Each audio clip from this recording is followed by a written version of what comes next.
Welcome to the Jet Set Hers podcast. I'm Jenny. And I'm Jamie.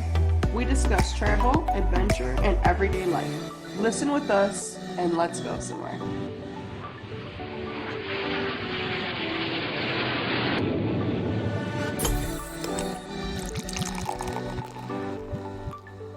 Hi.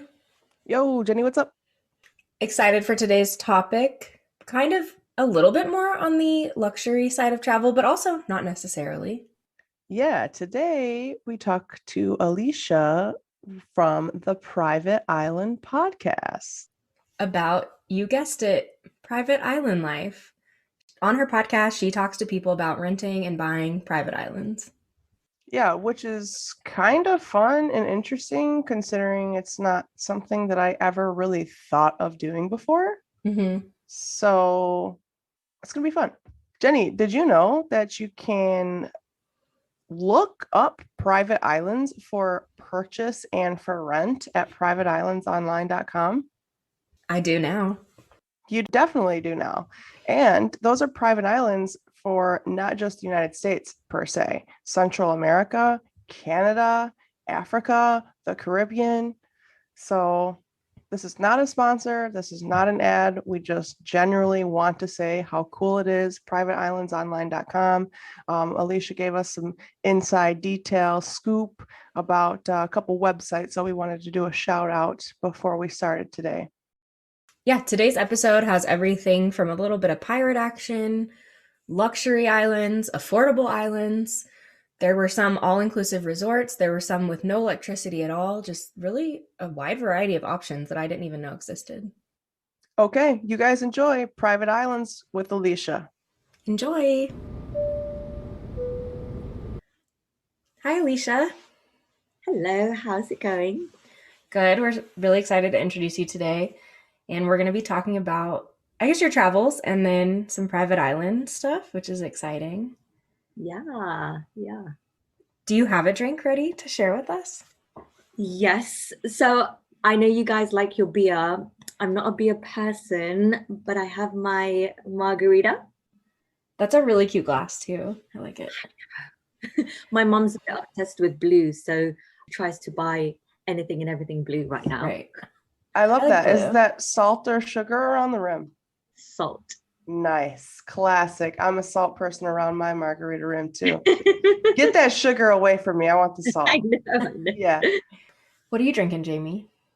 So today I have a New England style IPA. So it's a little dank looking by Oddside Ales. That's Grand Haven, Michigan. So kind of local, west side of the state. Cat in the Wall. So it's a really, really cool can, colorful. Looks like my kitty on it. It does look like Milo. A colorful Milo. It's actually pretty good. It's smooth, goes down easy. What about you, Jenny? What do you got? I am drinking, it's called Live Resin, and it's a Strata Fresh Hop West Coast IPA from New Image Brewing. And it says it's from Arvada, Colorado, which I don't know where that is, but I'll find out. And it's 7.5%. Pretty good. Ooh. Nice. I still need to try and get into beer. I just always feel like bloated and then I always like burp a lot. Yeah, I do too. It's very carbonated. Cheers, ladies. Cheers. Cheers, ladies. If you want to just start out, tell us about yourself. I live in London. I kind of grew up on an island first and then came to London. And I've been part of sort of the finance world rat race for the last 10 years. And I set up a business a few years ago in event planning, wedding planning. And I realized that there were so many wedding planners in the world. So I tried to figure out what my niche was. And I went into beaches because I've always been in love with beaches. And somehow that turned into private island events. COVID hit, my clients cancelled. Actually, funny enough, my last client was a couple who was getting married in Austin in America. So I just missed that by a few days when the lockdown got announced. So not been able to do any events. So I thought, well, what should I do in my spare time? I just thought, well, why not interview private island owners? There's a bit of a story to it, but my long-term goal was that I wanted to build relationships with the private island owners and get into that private island space. And maybe in 10 years, I could have my own. That's a great goal to have. Yeah. Crazy, but maybe achievable. It kind of like goes back to something that you always know. If that's where you were originally from, as an island, it's something that's close to your heart too. Yeah, exactly. It's only in the last couple of years I just got a little bit obsessed with private islands. So I grew up in Tenerife, and I'm not sure if you heard of it, but it's part of the Canary Islands, Spanish island. And there are a lot of tourists on those beaches because it's warm all year round. So it's always busy. And I think as I got older, I was like, I don't want anyone on the beach. I don't want to see any buildings. I don't want to see anything. So then I guess I became a little bit more snobby. And and I fell in love with the idea of just having the island to yourself, the exclusivity, the privacy, the fact that it was completely natural, untouched. You can just jump into the sea and you'll be blown away with a beautiful coral reef. And that's the beginning of my love for private islands. I understand that. I mean, growing up in Florida, it's very touristy. So yeah, I can see the need for solitude. I've been to Miami about 3 or 4 times, and you go South Beach and those seagulls, they are chasing your food. And it's packed. South Beach And is it's always packed. So yeah. packed. Yeah, a lot of people on that beach. Wow. So private island owners. This is going to be fun. Okay. Cool. I'm the same way. Like I try to find myself a little spot on the beach where nobody else is. Like I try to find the locals only beaches when I go places because I just don't want to be around tons of people. Exactly. So I can't even imagine an actual private island. Oh my gosh, I could not even imagine. Couldn't even imagine. You literally have the whole beach to yourself, the whole island to yourself. Yeah. I mean, a lot of these private islands they have resorts. So even you could have like maximum people that could stay on the island. Could be 5, could be 2, could be 20, could be 100, could be 200. It really varies on the size of the island. So yeah, you could have just one beach to yourself, but there'll be other people staying on the beach. But if you can get lucky when you're on some of these islands off season and nobody else is on the island, it just works out great for you. Right. So when you talk to these owners, do a lot of them like buy these islands to put like a resort on, or are there some that just have it strictly for like themselves, or how does that work? So it's very difficult for me to interview island owners that are using it for residential purposes, only because they don't want people to know where they live. Whereas the other island owners, they have it as a resort. So that's kind of the two sides of it. So they really want to push out their brand and tell the world how amazing their islands are. That makes sense. Yeah. They want you to come. Yeah. Yeah. So there's quite a few private islands in Belize, and they're very, very affordable. Well, some of them are, which is pretty cool. A lot of the people from America, it's almost like how in London our holiday destinations could be like Ibiza, Mykonos, and places around Europe. America's got Belize and Bahamas, right? Which is pretty cool islands they have. So what would a budget for a private island look like? Do you know? Yeah, I do. So to buy or to rent? Let's say buy first. Okay. Private islands can start from about $50,000. That's not that crazy. No, not at all. Mainly around like Canada side, you will find quite a few cheap islands that end. And upper state New York, maybe. I haven't checked in the last couple of months. But yeah, the prices are quite low there for various reasons. And Belize, if you want a developed, so you can get undeveloped or developed islands, basically meaning that, developed has all the infrastructure on there, and undeveloped, it's just a piece of land. So yeah, they could start from about a decent size, could start from about $2.5 million. Wow. Yeah. if you buy undeveloped, you're gonna have to put a lot of money into getting all the equipment out there to develop it too. So pros and Yeah. cons. I actually know one island owner where he had nothing on the island. He couldn't afford to, to pay for anything. So he actually started off with tents, and then slowly he grew that. And every time he got money, he was just investing it back into the island and started building the infrastructure. Wow. Yeah. That's so smart because people would still enjoy that experience. So you could get people coming in and He did a great marketing tactic where I think he did like a competition where people can have the chance to stay on the island, and he called it Lonely Island. So a lot of people are like, ooh, what's this? This is cool. So he got a lot of traction from that. I like that. And it's smart. That's kind of cool. Yep. How would somebody go about booking like a private island for event or like a little getaway? Is there like Yeah. a certain area that you go on the web, on the interwebs to find that? Because I don't ever like see that would be an option. Like I feel like that'd be a secret private island. You know what I mean?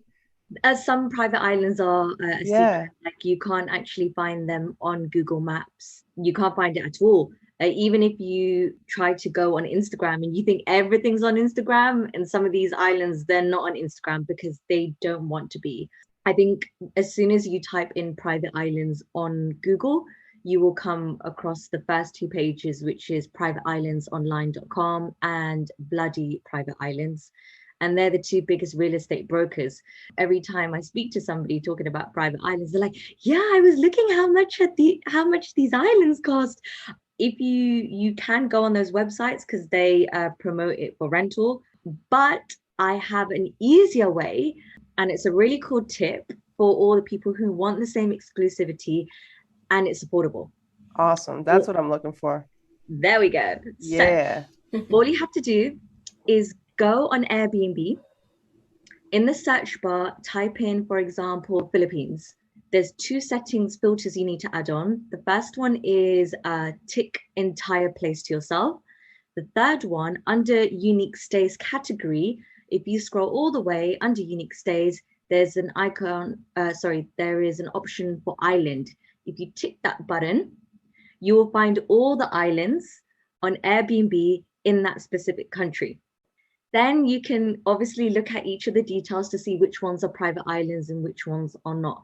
But that is the easiest way to find an affordable private island, and it's on Airbnb and nobody knows about that. Right. Because private islands, it's such a untouched world.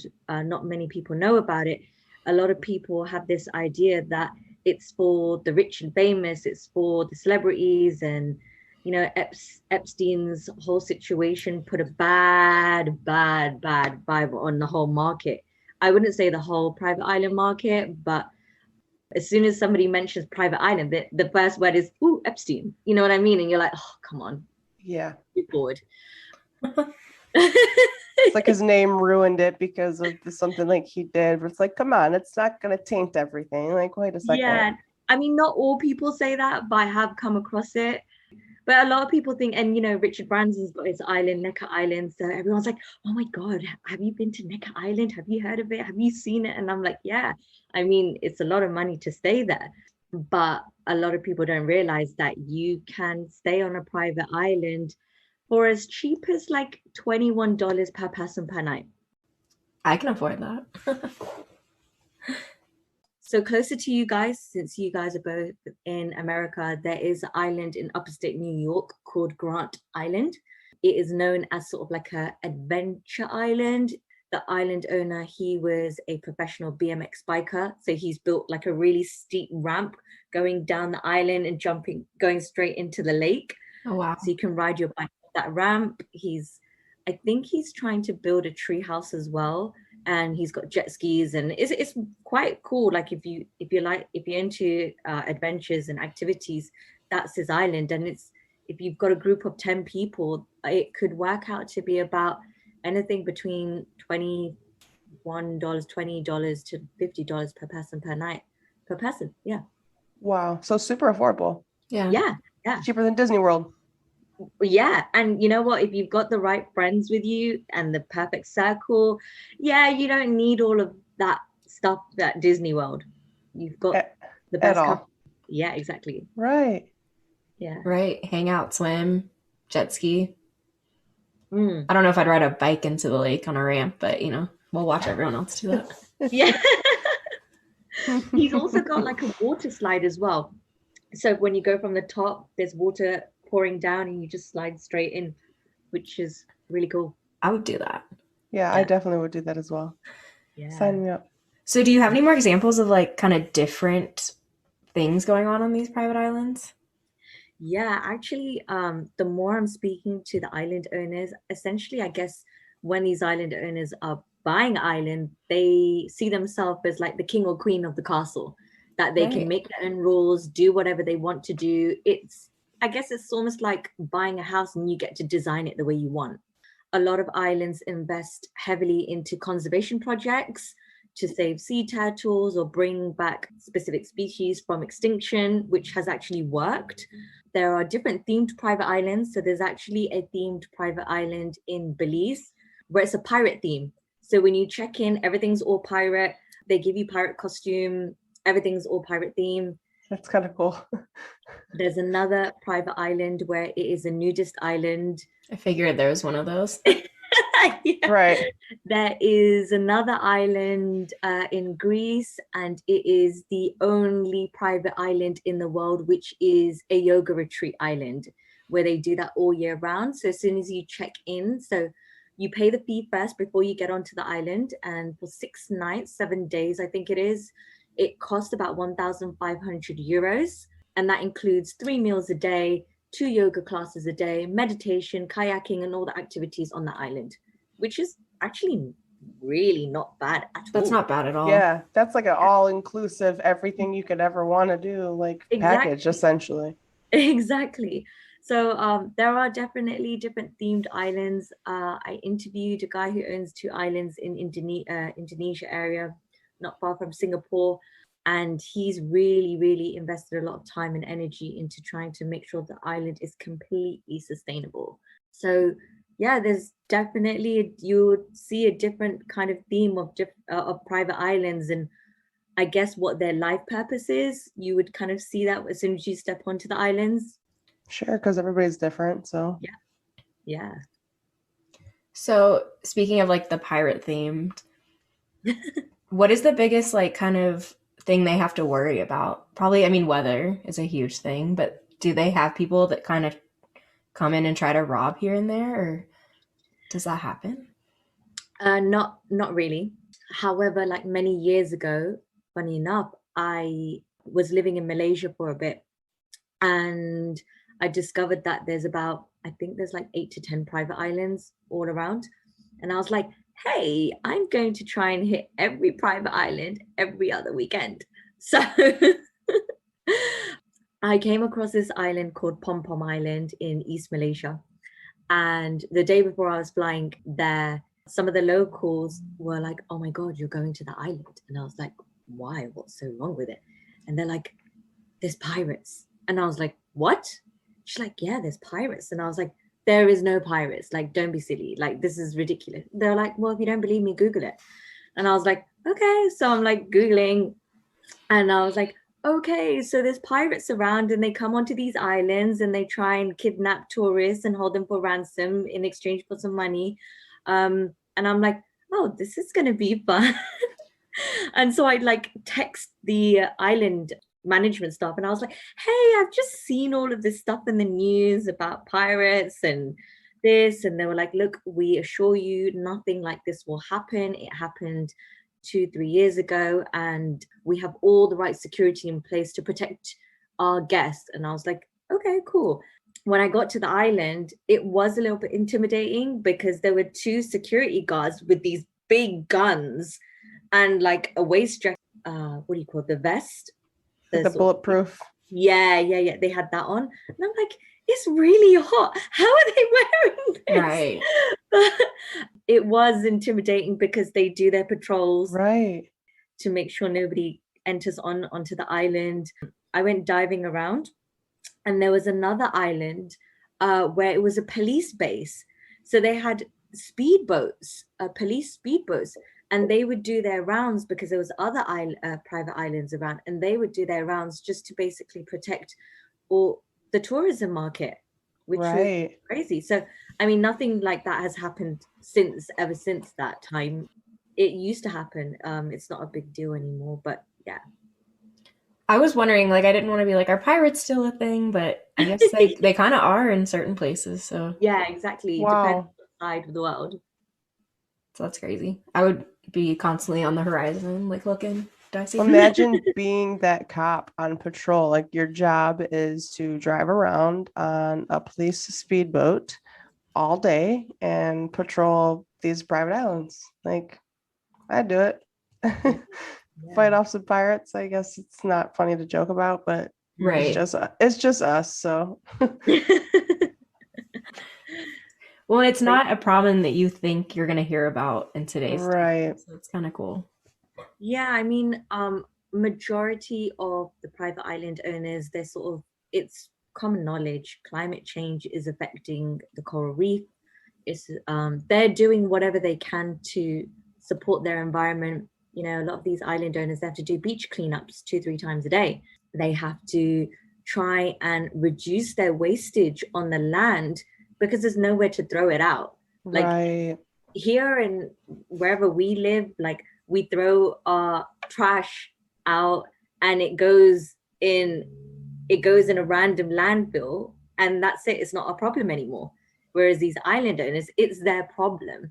And so they do a lot of things like actually when I did a private island event, we were working together with the island, and we said, well, why don't we sort of send like a letter out, like a newsletter style, to all of our guests that were arriving. We were expecting 100 people to come onto this island, and we said to everyone, don't bring your shampoos, conditioners, we will provide you with all of that. Don't bring any plastic bags, we don't allow that on the island. Don't you bring water bottles, we will provide you water bottles. So that reduced the wastage massively, because obviously from an island owner's point of view, you have to pay for the staff to do all the cleanup, you have to pay for the boat to take you from the island to mainland, and then you've got to figure out a way to just get rid of all the wastage. So the less wastage, the better. Yeah. Right. And better for the earth too. Yeah, exactly. That's wonderful that we have these private island owners that are actually really conscious about that, because that's a very important, in my opinion, because our ocean we need to save that poor thing. A lot of them actually work with local communities to upskill as well, because some countries are less developed countries. Actually, one of the islands, Thatchkey, they are part of an organization called Muyana Resorts, and that whole establishment, they basically have an initiative called Pact for a Purpose. So if you come onto any of the islands managed by them, they sort of advise you what you can and can't do, or what you should be doing, what you shouldn't be doing. They will say, if you've got spare room in your suitcase, like bring sanitary towels, bring stationery, bring this, bring X, Y, and Z, and we will give it to the local schools. That's awesome. Yeah. So have you been to some of these private islands? Like, do you have a favorite that you've been to? I've not been to the ones that I've interviewed, apart from one on those, because only I just started this project in the middle of COVID. But I have visited other private islands, and I think my favorite island is the Pom Pom Island in East Malaysia. Or maybe it might not be my favorite, but I had the most memorable experience there, because prior to private islands, I've traveled quite a bit. I am a bit of a diver, and I love snorkeling and swimming.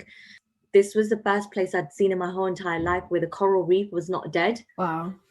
It was bright. It was like fluorescent. Like, I couldn't even exaggerate with you. It would be hot pink and lime green and like fluorescent yellow, and I'm like, wow, this is like amazing. I've seen a few things like that here and there, but when you have a whole bunch everywhere, that you don't know where to look. And there was like about 20 turtles just gliding past you casually. And I was like, wow, this is incredible. Completely untouched. Completely. Yeah, that was a beautiful experience.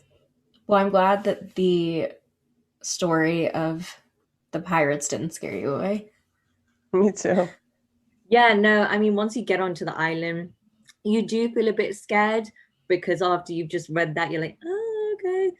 You, in each room, there's actually like an alarm, and they had like a lot of safety procedures in the room. It was pretty safe. It was just a great experience overall. It was one of the islands where turtles will come on and lay their eggs. So they had a turtle conservation project going on. So you would go for turtle walks, they call it, and you go at sort of 9 o'clock in the morning and at midnight, and you go look for eggs, and you take the eggs back into the lab, and you let them hatch in the lab. And then when they're ready to go back into the wild, you put them back into the wild, just to protect the eggs from being poached or from being eaten by other animals, because one in 100 or 1 in 1,000 only survive. It's quite a cool experience. So I guess that was my favorite sort of private island. But in terms of just traveling in general, oh my God, it depends what mood you're asking me about. Like if I'm in the party mood, Right. it's a different situation. Like I like Phuket. It's a good place to go partying. And Miami and Ibiza are great. But and then if you're looking for just relaxation and just quietness, I would just say one of the private islands. But also, like, I was stranded in Tenerife for 3 months. So I only got back in January because of the lockdown. They were like, oh, no flights. And you're like, oh, great, I'm stuck. I mean, it wasn't a bad thing. It was great. But because there was no tourist on the island, the beaches were empty.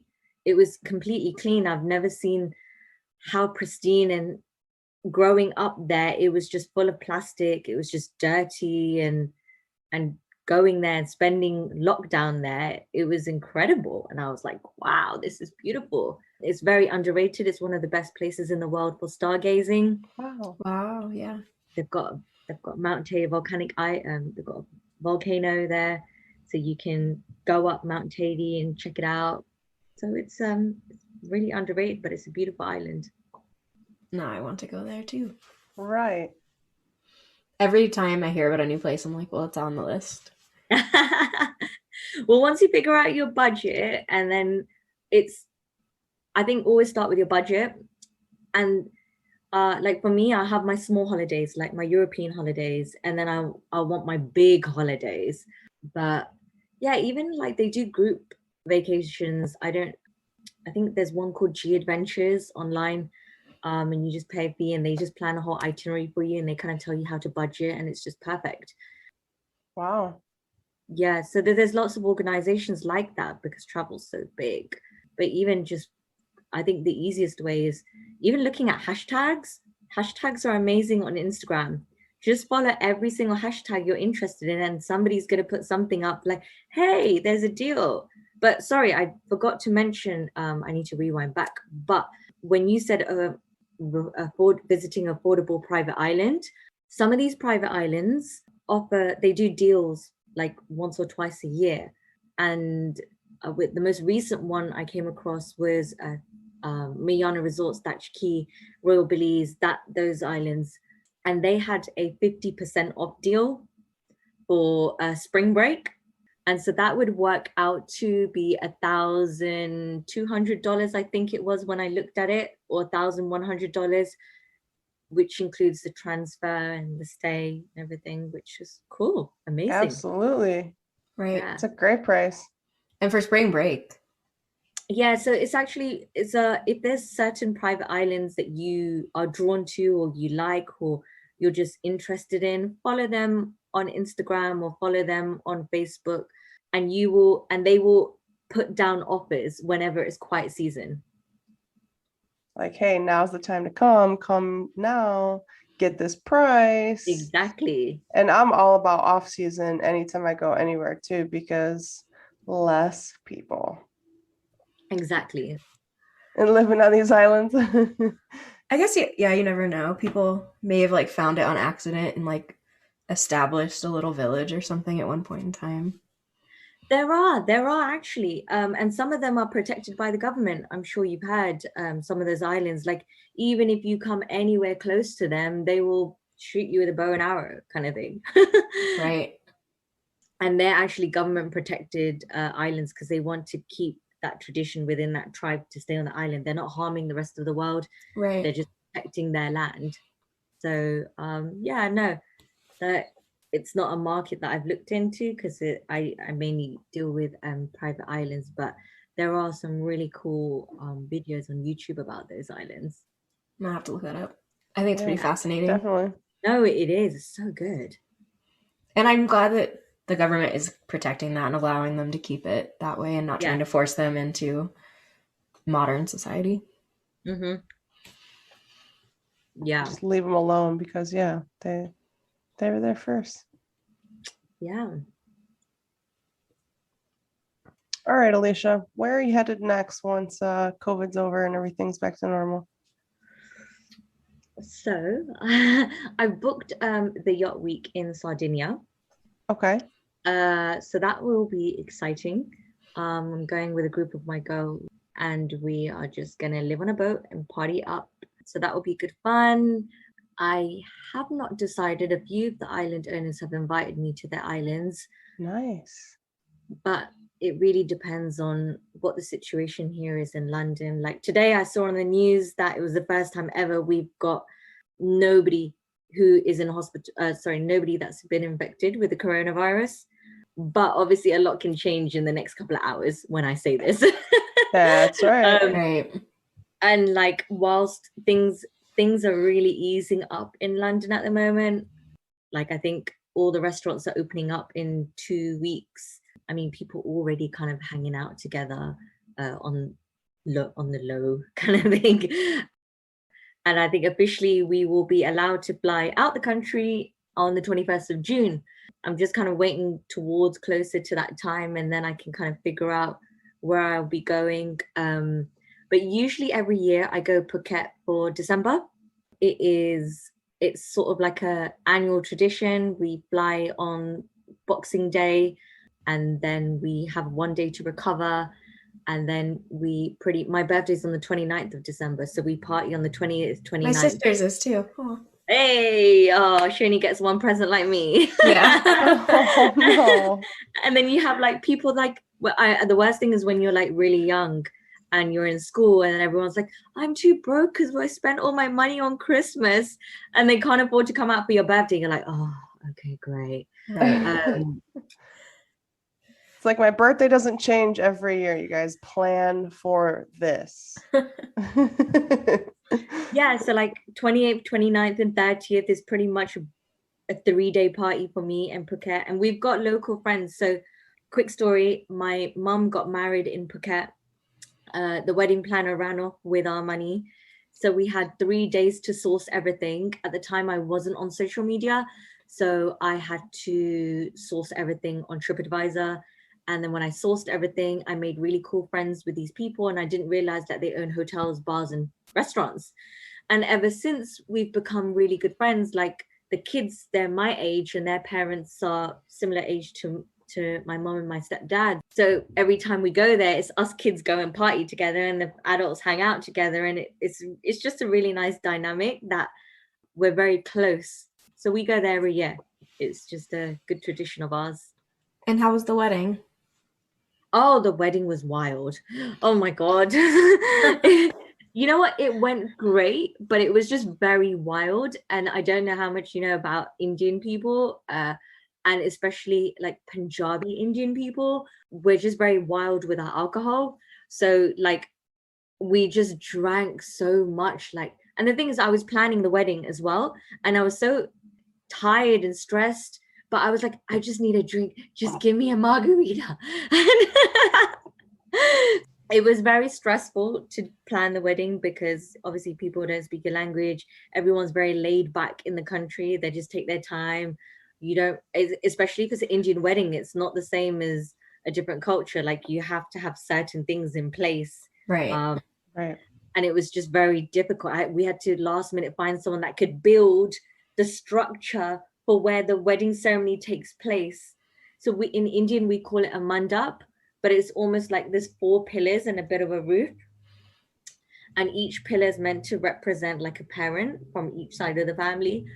But it was just a nightmare, but it was very wild. There was a lot of drunk antics. The best man went missing for like 12 hours. One of the girls who I was very responsible for, I barely knew her. She got paralytically drunk. She smashed her head. There was blood dripping down. We had to call Oh my gosh. We had to call a doctor in the middle of the night, the day before the wedding, and it was just madness. It was mad. I think this needs to be a movie, like a whole plot. It was a great wedding. And Indian weddings, I don't know if you've ever been to one, but Indian weddings go on for about 3-4 days. So we had 3 events, 3 days of the events. Like we had a Mendi party where you put henna. I don't know if you've seen it. We call it Mendi. Yeah. We couldn't source a Mendi artist, so I went to a tattoo shop and I asked them if you can do it for us. And so I gave them the cones to do the henna. And thank God I printed out some like templates on what they could do. But it was really funny because you had these like Rastafarian guys or with like dreads to their ankles, and the guy with the afro just doing everyone's Mendi at this party. That's clever thinking for you, though. Very clever thinking, because what's the closest thing? Tattoo artist. That's so awesome. Exactly. Yeah. So we had that going on. The next day we did a beach party. So the guy who's now our friend, he owns a hotel, and that hotel has a private beach so nobody else can get on. So we had the whole beach to ourselves and a swimming pool. It was just, amazing. And then the wedding day, my God, it was like scorching hot. Everyone's makeup was melting. It was just like, and it was on a beach. So it was very beautiful for the sunset. It was lovely. It was good time. Memories forever. Yeah, what a great story too. Yeah, that's awesome. But I was so fed up the next day. Like me, my girlfriend, my friend, we just said, okay, we're going. Like we booked the first flight and we went to Dubai and we partied a good 7 days.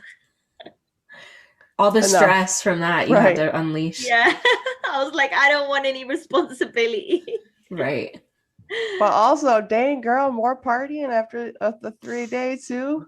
I am like, I think that's always been with me, that I just love partying and I love social scenes.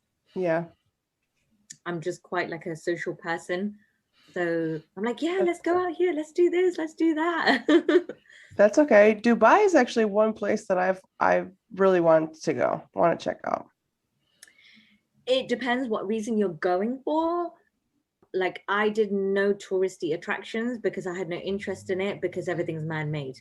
Yeah. Whilst I appreciate what they've built up, which is great, like I prefer natural stuff. But so I purely just went there to party. Like I drank, went to the daytime parties, had naps, and then went to the nighttime parties. And it was like repeat again the next day. And I just carried on doing that for a good 7 days. Breakfast nap, lunch nap. Yeah, and the parties are really cool there. It depends what genre of music you're into, but they've, if you like deep house, they've got good deep house music there. If you like old school R&B, you've got good spots for old school R&B. They've got everything you need there. It's nice. I would need a vacation from that vacation. Yeah, that's exactly how I felt. That's when I would need my private island. Yeah. Right. Wedding, Dubai, private island. Yeah. Exactly. In that order. Yeah, exactly. You obviously are one of us in that you love travel, but what does travel mean to you?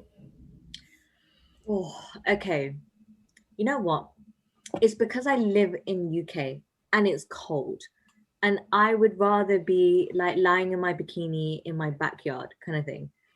And here it just doesn't work like that, especially with my neighbors. And I'm like, oh, great, I can't do that. And it's not hot enough. It's not hot enough. I work very, I used to work very, very long hours. I lived this sort of lifestyle where I would work 60 hours a week. I could work till I could do 70 hours a week. One night I might work till 2, 3 in the morning. Every vacation I've been on, I have been logging on. Like I've taken my laptop and I've worked on every single vacation. So I've always been this workaholic, but at least when I'm on vacation, I won't have my laptop with me or be in the room, but at least that's just my time to like unwind. And a lot of people have said to me that I'm two different people. Like when I'm in London, I'm like, boom, boom, boom, boom, boom, let's go, I'm just living that fast-paced lifestyle. And then when I'm on holiday, I'm a complete different person. I let everyone else take the lead. I'm like, yeah, okay, you guys do what you want. I'm not going to do anything. So for me, like travel is important, that I just want to relax. And any kind of place I go, I would like to do a couple of dives, maybe try and get involved in their charity organizations, do some conservation projects. What I try to now do is do a whole incentive like pack for a purpose. So anywhere I go in the world, I will pack extra stuff, or I will pay for an extra suitcase. I mean, what extra suitcase could, if you book your holidays in advance, your extra suitcase could cost you $40 or $50. That's the same amount that you're going to be donating to a charity. So just find a local orphanage in that less developed country and take everything you need to and give it to them. Simple. So that's what I try and do as much as I can. I like that. I'm going to look into that next time I travel. Yeah. Yeah. There is actually a website called Pack for a Purpose, and they do give you some really cool tips. But obviously, when you're going to a less developed country, like I always just research a little bit, and I just think, okay, well, what do they need from me? What is important to them? And so then I'll just buy whatever and everything. I really don't care if it's out of my pocket. I'm helping somebody. Right. Part of the finance job I was in, they have a like a back office staff in the Philippines, and I've actually been to the Philippines. I've trained the staff there, and I have a great relationship with them. But I obviously see the standard that they're living in and how they're living. So for me, I mean, I have a great relationship with my staff out there. Like every time somebody from the office goes to the Philippines, like I just pay for suitcases and just fill it up with perfumes and unnecessary stuff that I don't need. And I give it to them. And one of the girls, she like loves it, because anytime, like every time I put on weight, I can't fit into my clothes. So I'm like, great, here, just take my clothes. And they love it. That's so nice. That's awesome though. Yeah. So no, it is nice. It's nice that you're doing something, you're building a relationship with people all around the world, and you're understanding what they're going through and how different our life is compared to their life. Right. Makes you kind of step back and realize and be thankful for what you have. Yeah, exactly.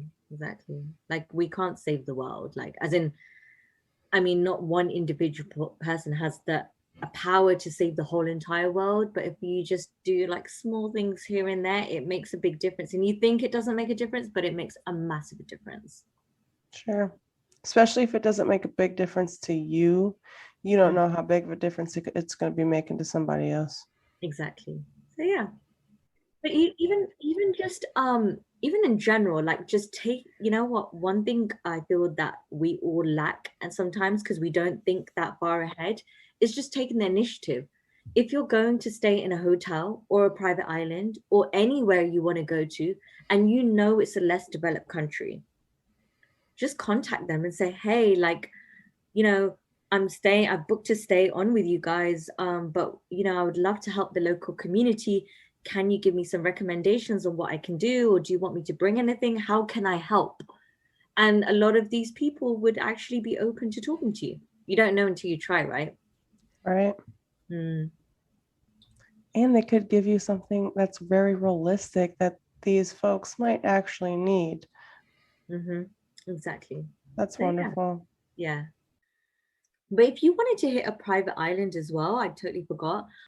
I don't actually know how far. I don't know if there are direct flights going from where you guys are, but I know from New York and Miami and along the East Coast, I think it's a 3-hour flight or 4-hour flight to Bermuda. Ooh, that's not bad. And there's 3 private islands in Bermuda. And there's one that I'm good friends with, Jeffrey, he owns Oswego Island, and it's just a good place where you can just party with your friends, have a good time. And he does rental for boats as well, so he can just drive you around wherever you guys want to go. Wow. Put that on the list. Yeah. What a fun time today, Alisha. Thank you so much. This was so fun. Great. I'm glad you enjoyed it. I know I have some little more research to do to get me started, but I think I want to go to a private island now. Wait. Yeah, I think You've you got the ball. inspired. Yep, you got the ball rolling. Look at her, she's all excited about it. I mean, like, look, you know what? Even these resorts or these Airbnbs, they have a maximum capacity, right? So for example, like in upstate New York, Grand Island, I think it's like maximum 8 to 10 people that can sleep on the island. But you guys have the whole island to yourself. You could do whatever you want. You can enjoy the time. There's no rules. There's nobody telling you that you need to be in bed by, like, there's no curfew, right? Like, in some hotels, they're like, oh, keep the volume down. You're making a lot of noise. Yeah. You're on an island, so do whatever you want. And the great thing is it's actually affordable. So definitely check those kind of places out. Yeah, and I feel like as soon as somebody says private island, the first thing you think of is a lot of money. But what we found out today is it's actually very budget friendly. So it just depends on what you're going, what you're looking for when you go and where you go. Yeah. And what time of the year you go. Yeah. Yeah, for sure. I mean, you guys are from America side, so like there are a lot of affordable islands to visit in upstate New York, Canada, Belize. There's some in Bahamas. I'm interviewing a island owner in Exuma, and they own an island called Twin Key. I think their day rate could be like $1,000 a day. So if you're gonna get married on that island, you can just do it. Why not? Yeah, that's just incredible. Yeah. And I mean, you're going to spend more than that at certain venues Yeah. anyway, so. Honestly, like, just on the menu.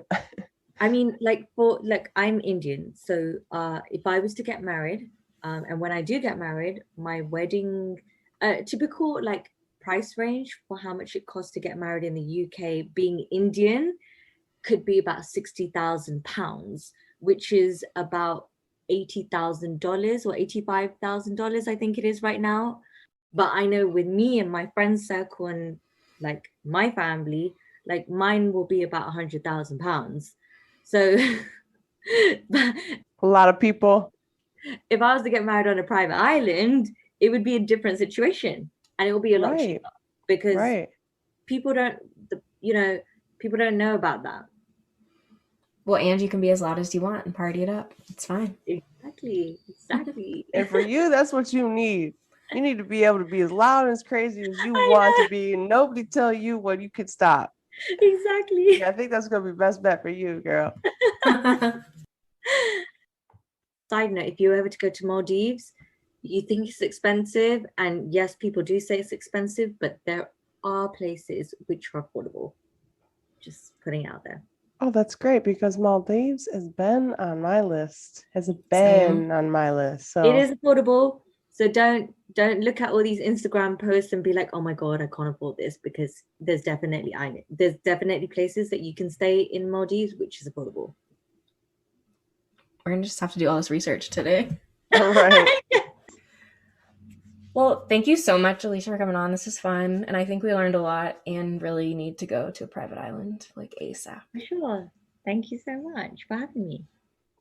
Yeah, thank you so much for coming on again, Alisha. We had such a great time. If you would like to discover the world of private islands, follow me at Private Island Podcast, or check out my website, privateislandpodcast.com. Absolutely. And we'll link that in the post as well. Thank you. Bye. Bye. Welcome back. We hope you guys enjoyed that as much as we did. Shout out to Alisha for coming on again. She was an absolute doll. Absolutely.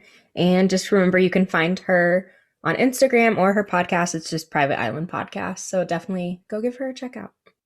And don't forget about the little Airbnb trick that she gave us as well to kind of locate a private island on Airbnb opposed to like another private island website.